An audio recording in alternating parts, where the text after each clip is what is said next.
All right. I am live. And as always, let's go and do a quick sound check.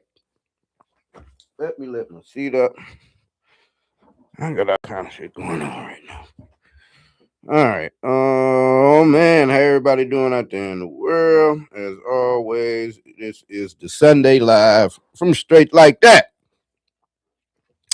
Let me do some sound checking, mine.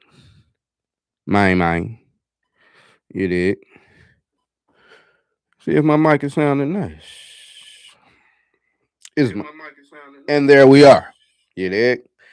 Now I ain't gonna hold y'all, man. This was kind of a slow week, I guess, with the holidays having come and gone.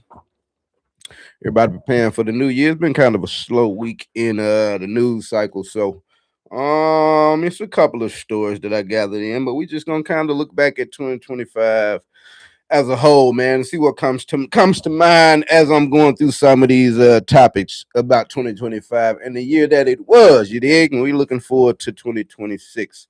What do I have on my list, man? We'll start with some light work, just some sports. I didn't see the whole game, but from what I'm understanding, one Shedeur Sanders and the Cleveland Browns were victorious today over the Pittsburgh Steelers. You dig? That's a good thing, man. You know, you look for you're looking for Shador to keep showing improving out there. You know what I'm saying? Despite all the hate. So I saw a couple stats. I know I saw in the first half he was like 12 or 17, 166 yards. I think a touchdown, interception, had a couple scrambles for about 15 yards, something like that. And apparently, well, I guess I'll be full scale on the score. Let's see exactly what the score ended up being. You did. Shador Sanders and the Cleveland Browns. The Cleveland Browns, 13-6. You know, I saw a tweet earlier. Somebody was saying something about this the way that the football season ended this year was fugazi and all this, that, and the third. I will say if we talk about sports, man, and some of these funny scores and as you know, we've seen people call out and get a field goal when it was unnecessary, and you know all kind of things. And I spoke on it before. I made a show about it, man. I think legalized gambling is seeped its way into everybody's playbook and play calling. You did what I'm saying into the front offices, but it doesn't really make sense because I'm like these are you know the owners are billionaires. Maybe we're not talking about the owners in particular, but I mean, the owners are billionaires. You know, the GMs and the people that work in the front office are, you know, likely millionaires. The players, multimillionaires. So I was like, what would you need out of a gambling jug? You dig what I'm saying? Like, how much could you be making off of throwing this game or that game or what? I'm like, you know what I'm saying? Your game check, from what I'm understanding, you know, you get a guaranteed amount when you sign your contract, and then you get a certain amount of money per game. You know what I'm saying? And so the way they throwing the money around in these professional leagues now, bro. Yeah, it's hard for me to understand. You know, why you would need a gambling payout. How big are these payouts? You know what I'm saying? To where you would scoff at your league check and you know put your career in jeopardy, your freedom in jeopardy. You know what I'm saying? We've seen the Gilbert Arenas of them all. We've seen the Chauncey Billups and all of them, the Jonte Porters, you know what I'm saying, and baseball, and it's just all over, man. So I think that's got something to do with the way you've seen it end. But I don't watch a lot of NFL because the games, I don't know, bro. It's just I don't know. NFL games just don't, or maybe it was just this year. They didn't seem to be very interesting, man. I don't really know who. All I did keep up with is that KC didn't make the playoffs. Not that I got anything against KC, but you know, you kind of tired of seeing those fellers. But I think Father Time has caught up to them, and so they did not make the playoffs. And crazily, Patrick Mahomes tears his ACL like late in that game. You know what I mean? So the game that they lost that kicked them out the playoffs for the first time in years, they also lost a quarterback. And he's been in the league, you know, a good handful of years, man. I'm not really sure. I know in basketball, like when you come back from those injuries, sometimes you're stronger. You know what I'm saying? The rotator cuff, the what they call it, Tommy John surgery in baseball, when they When they get that operation on their on their throwing shoulder, they usually come back with about 5 more mile per hour velocity on that fastball. You dig?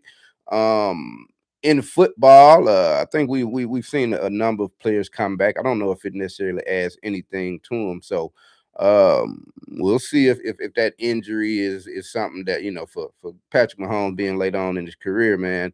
We're gonna see how that plays out as he heals up. I know it's some speculation that he may not even be able to play next year, and if that's the case, it's like if you miss 2 years from one torn ACL, the chances are that it may leave him in a way that he'll never be the same Patrick Mahomes again. And I would imagine that next year they'll probably start breaking that team up. You know what I'm saying? Travis Kelsey, I'm sure he's a commodity out there. I don't know how long Kelsey been in the league. I don't think he's close to retirement. But I wouldn't be surprised if he did. He got a billionaire wife, you know what I'm saying, in Taylor Swift. So, I wouldn't be surprised if he looks up and said, well, I got a handful of rings. I lost my quarterback, possibly for another year. So either, I don't really want to go and play for somebody else after what we did here in KC, or and take it on to the crib with his wife, man. But that remains to be seen. But they've been needing to retool and get that team together for a couple years now, but they were still able to just kind of get through. Thanks to the heroics of Patrick Mahomes and the solid play of Travis Kelce and that defense, this, that, and the third. We know the stories, but I don't know, man. That the way that season ended may spell doom and disaster for the Kansas City Chiefs going forward. You dig? Um, so yeah, it was a lot of football. Then this year, you got the Chicago Bears going crazy out there. Like who'd have thunk it? They was talking so crazy about what was it, Caleb Williams? Boy, they was talking so crazy about Cuz last year, but he come out balling this year. You know what I'm saying? Surprise teams. The Denver Broncos out here 13-3 or something like that. Bo Nix, you know what I'm saying? He went to a school that I loathe, being Auburn University. His dad was a quarterback down there, and I didn't know Bo Nix was that good, man. But Bo Nix is playing hellified football in the NFL for the Denver Broncos, man. So we're gonna see what kind of noise they may make in the playoffs. Who is somebody else making noise in the NFL that just comes right to my mind, man? I guess Josh Allen and the Bills are probably overjoyed that they don't have to go through the Kansas City Chiefs in their route through the playoffs this year. And so, we'll get a different champion. We had a different champion last year. The Eagles won it, but the Kansas City Chiefs are nowhere in it, man. So we'll see how they get to shake up the league. Dallas Cowboys continue to be trash as always. I'm just naming like the popular teams, man, that people are always at the front of mind. The Indianapolis Colts, man, made an interesting move a couple weeks ago and went and got I want to say a 44-year-old Philip Rivers. Went and got him from the crib and brought him in to a quarterback their club. And Cam was upset about that. And I can kind of see where the point comes in. Especially if they didn't even call to entertain him. But I think Philip Rivers used to play in Indy, so they think he knows the playbook, he knows the system. I'm assuming it was the same coach there when he left. But Cam was like, "Damn, bro, y'all ain't even give me a call. You know what I'm saying? Come play some football." But Indianapolis Colts, Miami Dolphins out here looking stupid. I don't know what's up with Tua, bro. Tua was supposed to be like all world, man. When he was in college, bro. Now his body is not built for sports, you dig? But his field intelligence, and his accuracy, and spin on the ball and all that, his throwing motion, all that shit was perfect, bro. He can even run a little bit.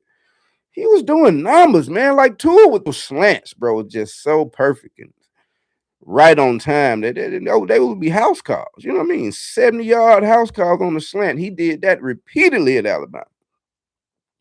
He done got here in the league, bro. It might have been that Donald Trump shit. You know what I'm saying? It seemed to come by to all these folks out here, bro. He got Tom that and he just fell off. You know what I be thinking, bro? I be thinking like on these teams, right? Because I would probably be a dirty guy and do this. If I was an offensive line, like let's take Saquon Barkley, for example. Now, I don't know if Saquon be getting off this year, but I'm just saying, I'm just someone that was in the limelight for their support for the current administration. If I was an offensive lineman and I had alternate beliefs from a guy like Saquon, it's fine that he got those beliefs. You dig what I'm saying? But when you go ahead throwing it out into the public square and standing on business despite the obvious gripes that a large swath of individuals have with what's going on up there, then you open yourself up for criticism. So if I was a lineman, I'm not sure that I wouldn't whiff a block or two here and there and let him get his ass decimated. You dig what I'm saying? I'm not putting it past me. You dig? And so I wonder in some of these situations is I wonder if it's some linemen or something on that. Not that they have to be aligned with the Democrat Party, but it doesn't take that to have a problem with what's going on in Washington right now. So I wonder if in some of these situations, you know what I'm saying, they leave them out to dry. You dig? Um, but that's just pretty much, that's kind of speculation. But yeah, Tua, man, in the Miami Dolphins, I don't really know what happened to bro. He seemed to fell off bad, man. He got him a couple weapons out there. I think Tyreek Hill is still out there. Jalen Waddle, he played with him in Alabama, so you would think the chemistry is there. But Jalen Waddle, in the big guy, he's fast, so I don't know how. From what I'm saying, he does his thing out there. So I don't know if it's a lack of weapons or two is just, you know what I'm saying? He just ain't got it no more, man. It's a strange fall off. You understand? Who else in the football league catches my attention? Atlanta Falcons. Nothing again. Yeah, just I don't know, man. NFL is just not. It's not that interesting. I'm more of a college man. You dig what I'm saying? And so we waiting on those. In particular, Alabama Crimson Tide on the first, which is what, Friday, maybe even Thursday actually. And they take on the Indiana Hoosiers, a school that I mean, just it's in the name. You ever seen that little meme, the little thing we use in school? What's in the name? Okay, well, what's in the name in this case is Indiana Hoosiers. Hoosiers is referring to basketball. That is the only thing that Indiana has ever been known for being good. Now I don't know about the golf programs. I don't keep up with the baseball. I don't know that I've ever heard Indiana being in the College World Series in baseball whooping ass. So I think it's fair to say that the baseball program in stellar. Now I may be wrong. People may get in the comments and say, "Hey, you had this all wrong. You should have looked it up." But that's not the point. The name for the team are the Hoosiers because back in the day, there's a movie Gene Hackman was in it called Hoosiers, and it's just chronicling. I think like if I'm not mistaken, like some of the racism and the racist ideologies that kind of surrounded that coach and the program back in the day, and just if you look into the state of Indiana, and if I'm not mistaken now, but I also want to say Tennessee, but I think the Klan was supposedly started in Indiana, if I'm not mistaken. And so you got the likes of who was out there from French Lick, Larry Bird, you did.